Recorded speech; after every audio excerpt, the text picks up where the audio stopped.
Assalamu alaikum wa rahmatullahi wa barakatuh. In the name of the Almighty, most gracious, most merciful, we commence today by speaking on a topic that is of very great relevance, the topic of kinship and relations, relatives. We firstly need to know that we have been created by the Almighty, we have parents, and yes, the parents have relatives, they too have parents, and they have brothers and sisters in most cases. We too have brothers and sisters, later on we get married, we have in-laws, we have so many different people who are connected to us, either through blood or through marriage. And it is very important for us to know what Islam teaches us regarding these people. Firstly, they are people who have been chosen by the Almighty to be connected to us. And this is why we need to firstly respect them completely and acknowledge them and fulfill their rights. Because not only are they human beings, which we need to definitely fill the rights of all human beings, but over and above that, they are people who are connected to us. And therefore, firstly, acknowledge. Acknowledgement is done by recognizing who they are, by knowing the relationship between yourself and those who are related to you. Sadly, we find the older people know many more relatives than the younger people. Sometimes we are cousins or second order cousins or third order cousins, and we don't even know we are related until an older person has to remind us. And sometimes with the death of an older person goes the knowledge of our relations and the generations. So it is important for us as an act of worship to know who our relatives are, to go through the family trees and to check how people are related to us so that we can fulfill their rights. Imagine if Islam has made it so important to fulfill the rights of relatives and we don't even know who they are, how are we going to fulfill the rights of these people? And this is why we say, take a moment, spend some time trying to look into how someone is connected to you and whether they are connected to you or not. Ultimately, we're all connected through Adam, the first human being, may peace be upon him. And thereafter, even through the Prophet Noah, according to the revelation, when the children and the offspring after him were all from his progeny. So we are definitely connected. But here we are speaking of those slightly closer. It is important that once in a while we visit each other, we share some gifts once in a while. We try our best to solve and resolve matters. We don't allow matters to arise in the first place. We have a good heart. And when we say a good heart here, primarily we're referring to translating the deeds and the actions of a person or their statements in the positive way, even though there may be a negative way of translating them. Sometimes someone gives us a gift and we start thinking, or the devil makes us think, why did they give us a gift? Why is this happening? You know, maybe they want something from me. Maybe they need something from me. Perhaps they are being this and that. Maybe they have ulterior motives.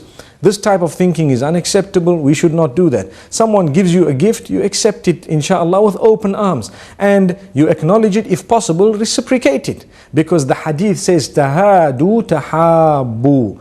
Give gifts to one another, for indeed it will create the bond, it will further the bond, it will create love between you. So it's important for us to know this as well. So we visit once in a while. Also, importantly, we inquire about their health and their condition. The health meaning the physical health, and the condition meaning sometimes the economic condition, the other problems they may be going through, certain things they may be facing in life. Many a times we have wealth, we work with people, we try and assist others, but our own relatives are complaining of being poor, of not being able to afford things, of having marital problems without others to help them. Yet within the home there is a counselor. You know, they normally say, within the home when there is an electrician, that is the home where the bulbs will not be working. I hope that's not the case with us. But sometimes it does happen that a person who is a professional in a certain field has their own family members who are in need of someone in that field, and they don't even fulfill the right, they don't even know sometimes. So let us try and look at the needs of our relatives. And this is why when giving out charities, one of the duties upon a person is to look at those who are related to him or her. And charity begins at home literally, which means that wealth that we are going to give the poor, we should start with the poor from our family members and try and help them and assist them and let them come onto their own feet and so on. This would be fulfilling a double role and double duty. One is that of the charity, and secondly that of a person who is related to you. So people who are related to us also, we give them preference in various other matters. They are more deserving of our kindness than others. And this is how we will be able to develop the link between relatives. What is also very important to know and to understand is when we mix with our family, automatically our children may be inclined towards the children of the greater family because we've allowed them to mix. Sometimes you send your child to a university or a school, they come back married, or they come back wanting to get married. To whom? Sometimes to people whom we might not really approve of.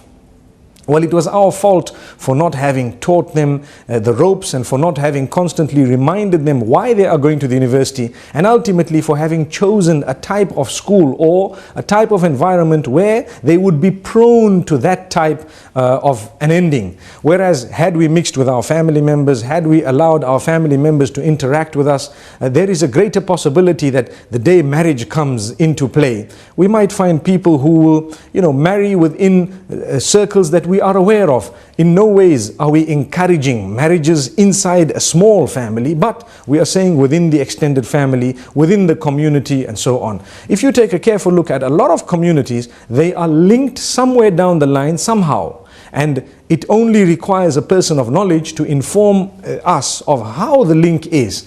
And this is very, very important. We also need to know that when it comes to relatives, it's not going to be easy sometimes to maintain a relation. This is why the Prophet, peace be upon him, says, لَيْسَ الْوَاصِلُ بِالْمُكَافِئِ إِنَّمَا الْوَاصِلُ الَّذِي مَنْ إِذَا قُطِعَ رَحِمُهُ وَصَلَهَا. A person who is a good maintainer of family ties is not the one who reciprocates. They call it a tit for tat relation. They give you, you give them. They invite you, you invite them. So much so that I know of people who write a list of how many have invited them to their weddings with the idea that the day I have a wedding in my house, I will invite exactly that list. That's just culture. Really speaking, we don't need to be confined to that list. In fact, we don't really need to invite those who've invited us always. And we don't need to stick only to those. However, the hadith continues to say, the true maintainer of family ties is the one who makes an effort to mend a broken relation.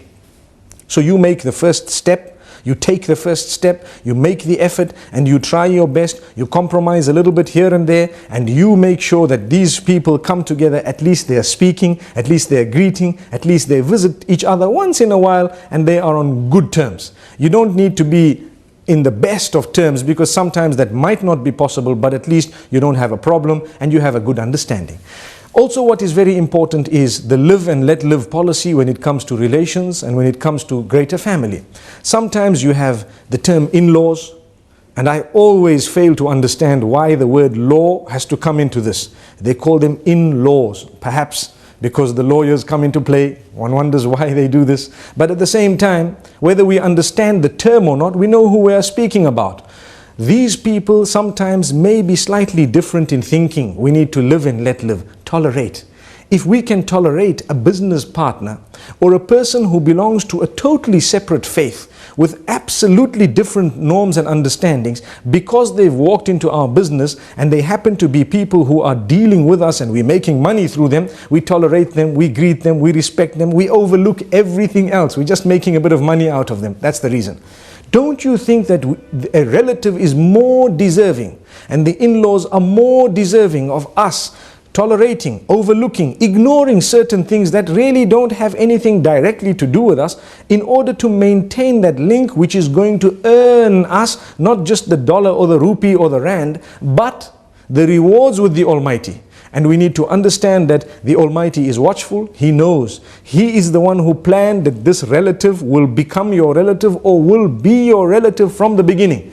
And He is just watching us. We all know life is a test, and we need to pass this test. So let us also develop this live and let live policy where don't interfere in somebody's life in a negative way. Even if something is positive, you tell them once, you tell them twice, and then it's between them and the Maker. And really, if they don't want to take heed, it's one of those things they will have to answer to the Maker. But if you destroy the relation completely, there may be some other matters which may arise, which you could have been of benefit regarding. But because you burnt one bridge, no nobody could cross that bridge thereafter. So let's understand, sometimes we need to look at the broader picture, and sometimes our daughter can suffer because of our silly behavior with her in-laws, and sometimes our son can suffer because of our silly behavior with his in-laws. And this is why we need to come together. No 5 fingers are the same. If we see the height of these fingers, they're all different. But make a little effort and you find that you can get them all onto one line. Some will have to bend a bit more,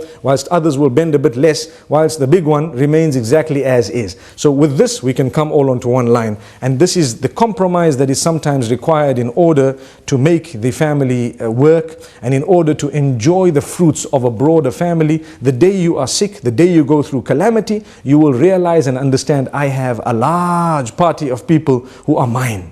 May the Almighty grant us all goodness. We are all part of a large family as well, and we would all love to live a life full of happiness. May we be granted that. Until we meet again, Assalamu alaikum wa rahmatullahi wa barakatuh.